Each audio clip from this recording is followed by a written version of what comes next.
কয়দিন ধরে এক নাগাড়ে এইভাবেই বৃষ্টি হচ্ছে। এদিকে ঘরে দুটো চালও নেই যে সেদ্ধ করে খাবো। এমনভাবে চলতে থাকলে তো বন্যা হয়ে যাবে। কি হয়েছে গিন্নি, কি এত বিড়বিড় করছো? যেভাবে বৃষ্টি শুরু হয়েছে, এমন হলে তুমি মাছ ধরতে বেরোবে কি করে গো? আর মাছ না ধরা হলে সংসার চলবে কি করে? ঘরে যে কিচ্ছুটি নেই। আরে আমিও তো সেটাই ভাবছি গিন্নি। এভাবে বর্ষা বাদলা চলতে থাকলে তো না খেয়ে মরতে হবে আমাদের সবাইকে। কাল বিল থেকে দুটো কলমি লতা তুলে এনেছিলাম। কাল কিছুটা রান্না করেছি আর আজকের জন্য রেখেছি, কিন্তু ঘরে যে কোনো চাল নেই যে রান্না করব। আশেপাশে দুই এক বাড়িতে গিয়ে একটু খোঁজ নিয়ে দেখো। আজকে আকাশটা মেঘলা হয়ে আছে, কিন্তু বৃষ্টি শুরু হয়নি এখনো। এর মধ্যে নদীতে গিয়ে জাল ফেলে দেখি মাছ পাওয়া যায় কিনা। আশেপাশে আর কার বাড়িতে যাব? সবারই তো একই অবস্থা। বৃষ্টির চোটে কেউ তো এই কয়দিন ঘর থেকে বের হতে পারেনি। তাহলে তুমি দুটো গমের আটার রুটি বানাও গিন্নি। আজকের রাতটা না হয় আমরা আটার রুটি আর কলমি ডাঁটা সেদ্ধ খেয়েই থাকবো। সে না হয় করলাম, কিন্তু যেভাবে বৃষ্টি শুরু হয়েছে, বানের জল ভেসে আসা শুরু হলে তো বন্যা হয়ে যাবে গো। তখনকার জন্যে ঘরে তো কিছু শুকনো খাবার মজুদ রাখতে হবে। সেটাও তো আমিও বুঝতে পারছি। এভাবে চলতে থাকলে তো বন্যা হয়ে গেলে না খেয়ে মরবে। আমাকে আমার জালটা এনে দাও তো দেখি। আকাশ ভালো থাকতে থাকতে মাছ ধরতে বেরিয়ে পড়ি। ঘরে শুকনো মুড়ি আছে, দুটো চিবিয়ে যাও, না হলে পরে আবার খিদে লাগবে। না না, এখন আর কিছু খাবো না। দেখি কয়টা মাছ পেলে বাজারে নিয়ে বিক্রি করব। ওই টাকায় চাল আর কিছু সবজি নিয়ে আসা যায় কিনা দেখি। রান্নাঘরে দেখো, একটা ব্যাগের ভিতরে জাল রাখা আছে। সেখান থেকে জাল আর মাছ রাখার পাত্রটা নিয়ে যাও। ঠিক আছে, আমি তবে বের হলাম গিন্নি। সাবধানে যেও।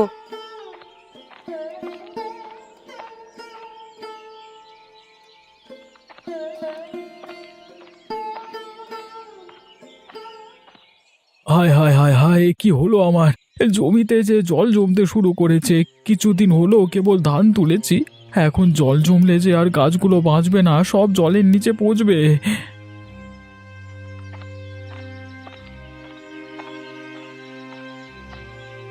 কিরে গোপাল, কি হয়েছে তোর? এভাবে আহাজারি করছিস কেন? দেখুন হারান দাদা, এই কদিনের বৃষ্টিতে আমার জমিতে জল জমেছে।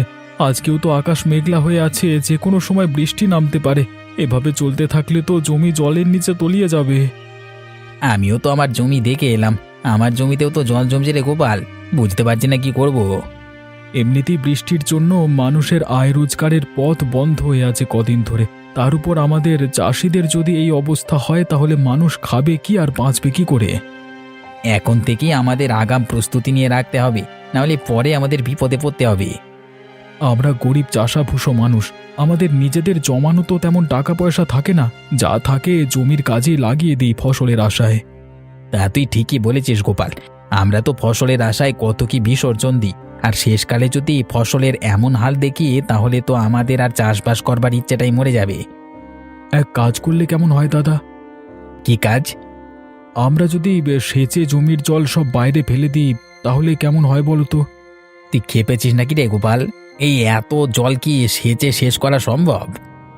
কি করব বলো, জমির এমন হাল দেখে মাথায় যা আসছে তাই বলে ফেলেছি। বিপদের সময় এমন অস্বাভাবিক চিন্তা মাথায় আসে, কিন্তু তাই বলে তো আর বোকার মতো সেটা করতে গেলে হবে না। তাহলে এখন আমরা কি করব দাদা? কি আর করব, আকাশ পানে চেয়ে থাকা ছাড়া কোনো উপায় নেই। আকাশে রোদ উঠলে এই জল শুকিয়ে যাবে, তখন আবার ফসল বোনা যাবে যদি এগুলো নষ্ট হয় তো। আবার ফসল বুনবার মতো সামর্থ্য এখন আমার নেই দাদা। আর তাছাড়া আকাশের যা হাবভাব দেখছি, তাতে করে মনে হয় না এই বৃষ্টি এত সহজে যাবে। সে পরে দেখা যাবে, এখন এখানে বিলাপ করে লাভ নেই। চল বাড়ির দিকে যাই আমরা।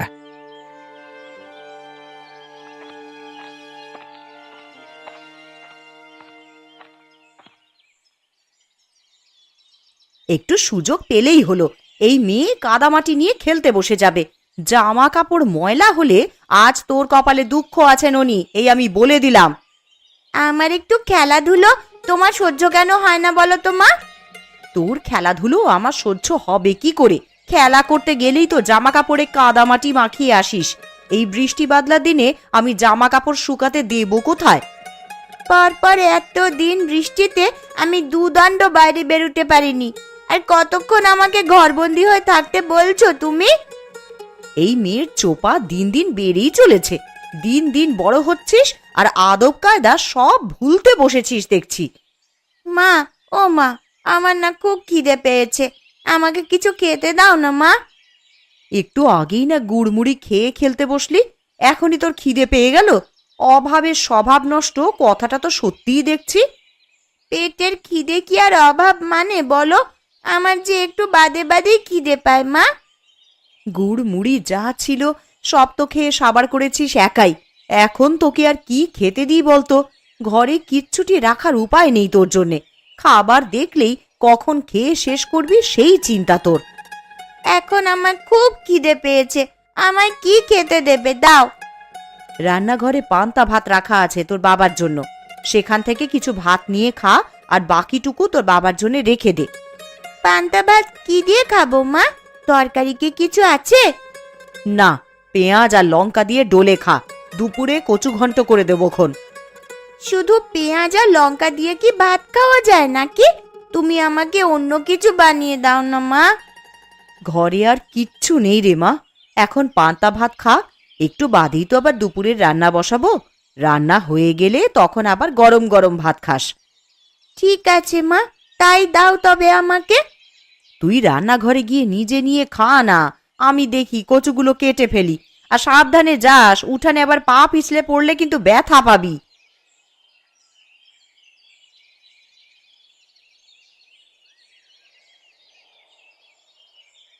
লোকটাকে সেই কখন থেকে খেতে ডেকে এসেছি, এখনো আসার নাম নেই। আর এদিকে যে খাবারগুলো সব ঠান্ডা হয়ে যাচ্ছে। কই গো, সকালের খাবার খাওয়া লাগবে না নাকি তোমার? একটু খাজনার কাগজপত্র নিয়ে বসেছিলাম কিন্নে, ভেবেছিলাম হাতের কাজটা শেষ করে তবে খাবো। তা তোমার জ্বালায় কি আর হলো? আবার ঠান্ডা হলে তো আবার বলবে ঠান্ডা খাবার খাবো না। তোমাকে নিয়ে আমার হয়েছে যত জ্বালা। আমার কাজ না মিটিয়ে সেখান থেকে উঠতে ভালো লাগে না। আরে জানোই তো টাকা পয়সার হিসাব কিতাব। হয়েছে, খাবারের সময় খাওয়া আর কাজের সময় কাজ। এত টাকা টাকা করছো, মরে গেলে এই টাকা খাবে কে শুনি? আমার টাকা আমি খেয়েই মরবো, কাউকে আমার টাকার ভাগ দেব না আমি। হয়েছে বাপু, হয়েছে। তোমার ওই কালোবাজারি টাকা নেওয়ার ইচ্ছে আমার নেই। দুবেলা দুমুঠো ভাত খাই, সেটাই আমার হজম হতে চায় না। আরে মনে রেখো, এই কালো টাকা দিয়ে কিন্তু সব আরামায়েশের জীবন পেয়েছো গিন্নি। গাঁয়ের মানুষদের রক্তচোষা টাকাতে আমার আরামায়েশ ভালো লাগে না। তুমি ভালো করেই জানো যে আমি বিলাসিতা পছন্দ করি না। আর হতভাগাদের থেকে মেরে আনা টাকা তো আমাকে আয়েশ দিতে পারে না। খেতে এসে তোমার নীতি কথা শুনি তো পেট ভরে যায় গিন্নি। এতই যখন মায়া হয় তখন যাও না, একটা ধর্মশালা খুলে বসো। সেটা পারলে তো ভালোই হতো। জীবনে তোমার সাথে থেকে যে পাপ কামিয়েছি তার বদলে কিছুটা পুণ্য যদি পেতাম। আমায় কি খেতে দেবে না নাকি নাকি এভাবে খোঁচা মেরে কথা শোনাতে থাকবে? তাহলে আমাকে ডাকবার কি দরকার ছিল শুনি? দিচ্ছি, খাবার খেতেই তো ডেকে এনেছি, তা তুমি তো শুরু করলে।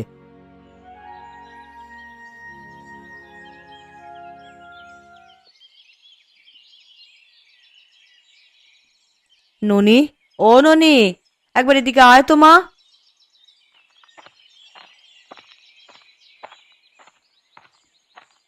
কি হয়েছে মা, আমায় ডাকছো কেন? কচুর ডাঁটার ঘন্ট করব, কিন্তু এখন লবণ জলে ভিজিয়ে দেখি কচুগুলো কমে গেছে অনেকটাই। এইটুকুতে সবার তো খাওয়া হবে না রে। তা এখন আমায় কি করতে হবে সেটা বলো। তুই ঘরের পেছনে গিয়ে কটা কচুর ডাঁটা তুলে আন দেখি মা। ওরে বাবা, আমি পারবো না ঘরের পেছন থেকে কচু আনতে যেতে। ওইগুলো ধরলেই আমার হাত চুলকাবে। হাতে প্লাস্টিক বেঁধে তুলে নিয়ে আয় মা, না হলে দুপুরের তরকারি যে কম পড়ে যাবে। বিকেলে আবার গয়া পিসির বাড়িতে যাব, তখন পিসির জন্য তো একটু কচু ঘন্টের তরকারি নিয়ে যাব ভেবেছি। গয়া দিদার বাড়িতে যাবে মা? হ্যাঁ রে মা, অনেক দিন হলো পিসির দেখা নেই, তাই ভাবছি একবার গিয়ে দেখা করে আসি। বেশ, তাহলে আমিও যাব। আমি এক্ষুনি কচুর ডাঁটা তুলে আনছি মা।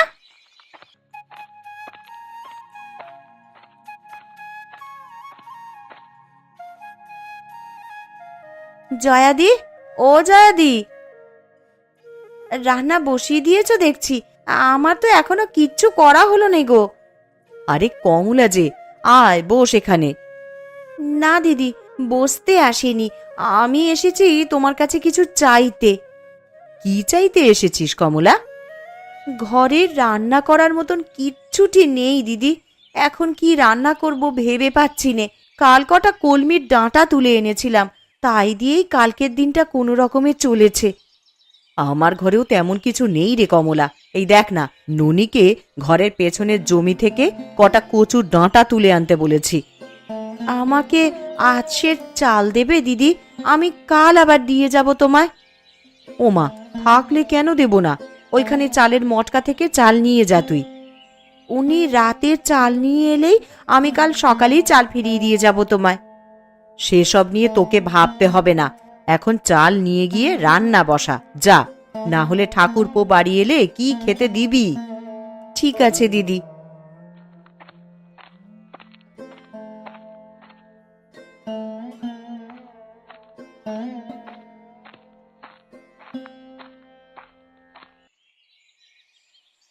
আজ 2 দিন হয়ে গেল বাড়ির বাইরে কোথাও যেতে পারছি না।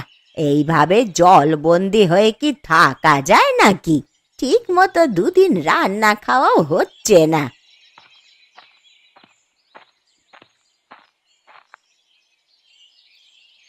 এ কি গো পিসি, তোমার বাড়িতে যে বানের জল উঠেছে, সারা উঠোন তো জলে ভরে গেছে গো।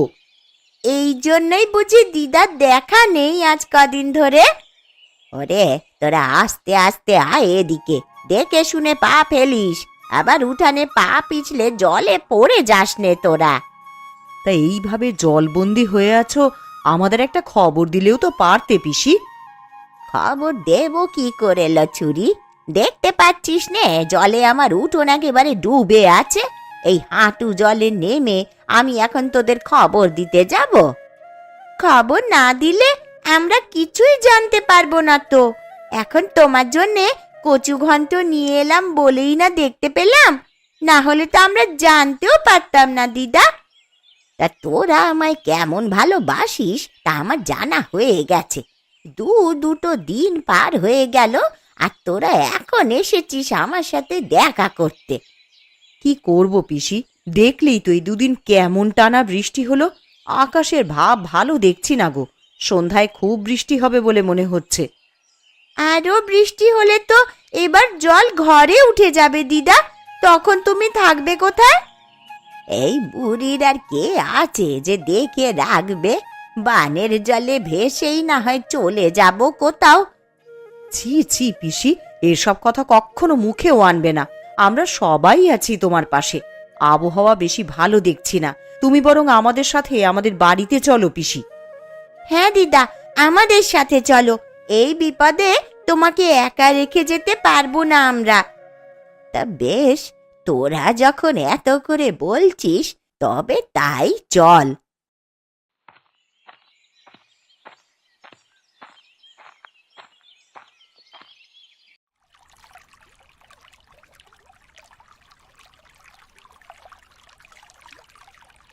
ভাগ্যিস কিছু শুকনো খাবার এনেছিলে, না হলে তো আমাদের দুর্ভোগের শেষ ছিল না। যেভাবে বানের জল হুট করে বাড়িতে প্রবেশ করা শুরু করলো, খাবারের জন্য কোথায় যে যেতাম পরে। জল বেড়ে যাচ্ছে দেখি তো দরকারি জিনিসপত্র নিয়ে বাড়ির চালায় উঠে এলাম, না হলে আর উঁচু জায়গা পেতাম না। কলা গাছের ভেলা বানিয়ে রেখেছি, যে কোনো দরকার হলে এই ভেলায় ভেসে বেরোনো যায়। কিন্তু যেইভাবে চারপাশে বানের জল বাড়ছে, আমার যে বড্ড ভয় হচ্ছে গো। জল বেশি হলে তখন যাব কোথায় আমরা?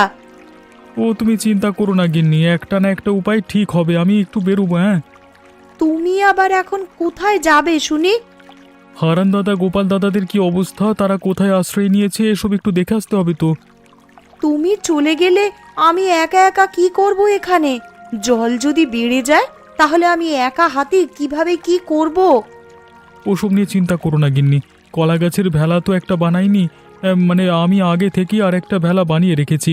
কোনো বিপদের আভাস পেলে জিনিসপত্র নিয়ে ভেলায় চড়ে বসবে। হ্যাঁ, না বাবা, আমার একার এত সাহস হবে বলে মনে হচ্ছে না। হবে গিন্নি হবে, বিপদে পড়লে মানুষ সব করতে পারে। ভাবছি সবাইকে নিয়ে মোড়লের বাড়ি যাব কিছু সাহায্যের জন্য, আর সাথে করে জালটা নিয়ে যাব। বানের জলে ভাসা কোনো বড় মাছ পেলে ধরবো। মানুষ বাঁচবে কি করে তাই ভেবেই মাথা খারাপ হয়ে যাচ্ছে, আর তুমি কিনা বানে ভাসা মাছ ধরবে? হ্যাঁ গো হ্যাঁ গিন্নি, যদি ভালো মাছ পাই তবে আমরা সবাই মিলে সেটা তো খেতে পারবো। কারোর কাছেই যে খাবার জিনিস তেমন কিছু নেই। তা তুমি ঠিকই বলেছ, এই সময় তো নদী নালা সব ডুবেছে, বড় বড় মাছ এখন বানে ভেসে আসবে। আমি জালটা নিয়ে একটু ঢু মেরে আসি, আর দেখে আসি সবার কি অবস্থা। ঠিক আছে, সাবধানে যেও, আর তাড়াতাড়ি ফিরে আসবে কিন্তু। ঠিক আছে গিন্নি।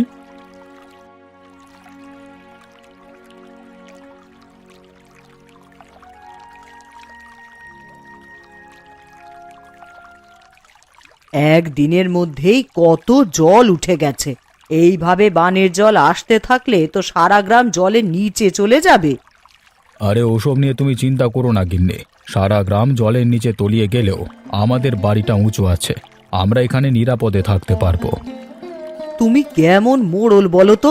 আমি আমাদের কথা বলছি না, আমি বলছি গ্রামবাসীদের কথা। তাদের এই বিপদের দিনে তোমার উচিত তাদের পাশে দাঁড়ানো। আর তুমি আবার এখন শুরু করলে? দেখছো বানের জলের জন্য সবাই ঘরবন্দি হয়ে আছে, তার মধ্যে তুমি বলছো আমাকে মানুষের খোঁজ নেওয়ার জন্য। সব সময় নিজেরটাই বুঝলে তুমি। তোমাকে যে কে মোড়ল বানিয়েছিল? আমাকে গ্রামের লোকেরাই মোড়ল বানিয়েছিল, কিন্তু আমার ভালো তো তোমার হজম হবে না।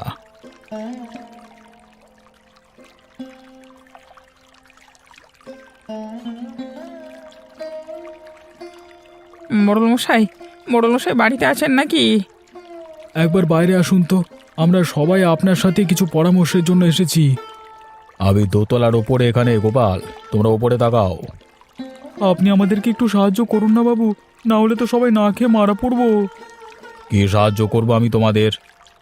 আপনার কোষাগার থেকে যদি আমাদের কিছু চাল এবং আঠা দিয়ে সাহায্য করতেন, তবে সবাই পেটের খিদে নিবারণ করতে পারতাম। আমার কোষাগারে যা খাদ্যশস্য জমানো আছে সেগুলো তো আমার ব্যবহারের জন্য জমানো আছে, সেখান থেকে তোদের দিলে আমি চলবো কি করে?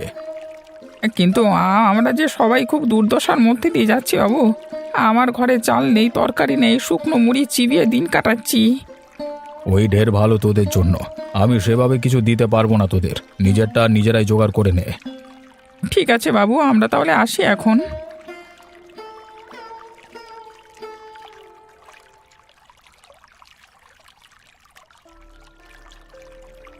ও মা, দেখো ওই দেখো, কত বড় একটা মাছ দেখা যাচ্ছে বানের জলে।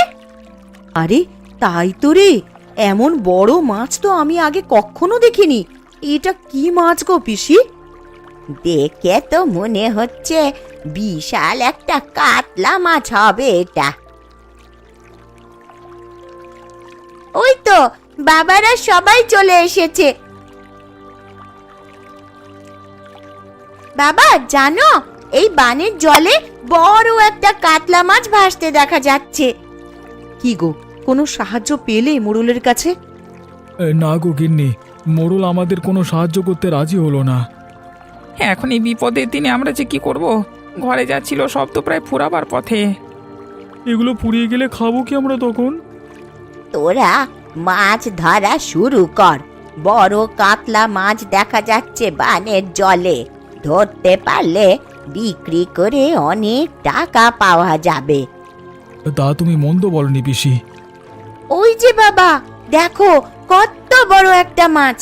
এমন মাছ আমি জীবনেও কখনো দেখিনি। তুই দেখবি কি রে? আমরাও যে এমন বড় মাছ আগে কখনো দেখিনি।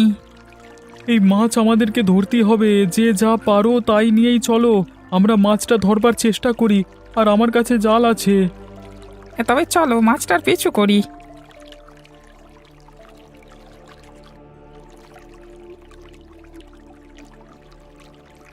কিরে, তোরা সবাই মাছ ধরবার সরঞ্জাম নিয়ে কোথায় চলেছিস? আগে মোড়ল মশাই, বানের জলে এক বড় কাতলা মাছ ভেসে উঠেছে একটু পর পর। তাই আমরা সবাই সেটা ধরতে বেরিয়েছি। ওই তো মাছটা আবার ভেসে উঠেছে। আরে সত্যি তো, মাছটা যে অনেক বড় দেখছি। আমি এর আগে এমন বড় মাছ কখনো দেখিনি গো। কুবে তুই জাল ফেল, আমরা বল্লম ছুঁড়ে মারি, দেখি কোনোভাবে মাছটাকে ধরা যায় কিনা। ধরা যাবে মানে? এক্ষুনি ধরে ফেলবো, আমি এই জাল ফেললাম।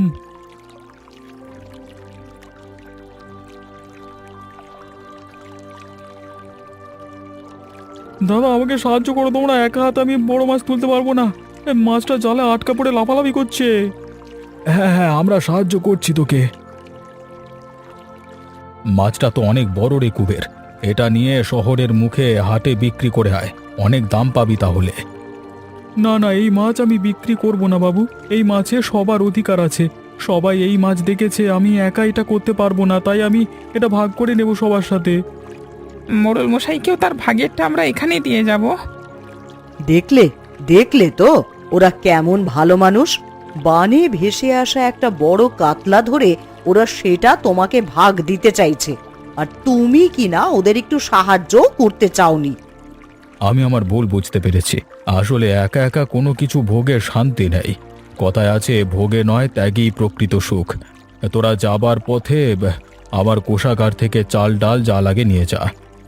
তাহলে তো আজকে বানে ভাষা বড় কাতলা মাছ দিয়ে মহাভোজ হবে সবার। তোরা বাড়ি গিয়ে সবাইকে আমার এখানে নিয়ে আয়, এই বিপদে আমরা সবাই একসাথে আমার বাড়ির দোতলায় থাকবো। ঠিক আছে বাবু, আমরা তাহলে বাড়ি গিয়ে সবাইকে নিয়ে আসি। মাছটা আপনার বাড়িতে রেখে যাই, এসে না হয় রান্না বান্নার আয়োজন করা যাবে। হ্যাঁ।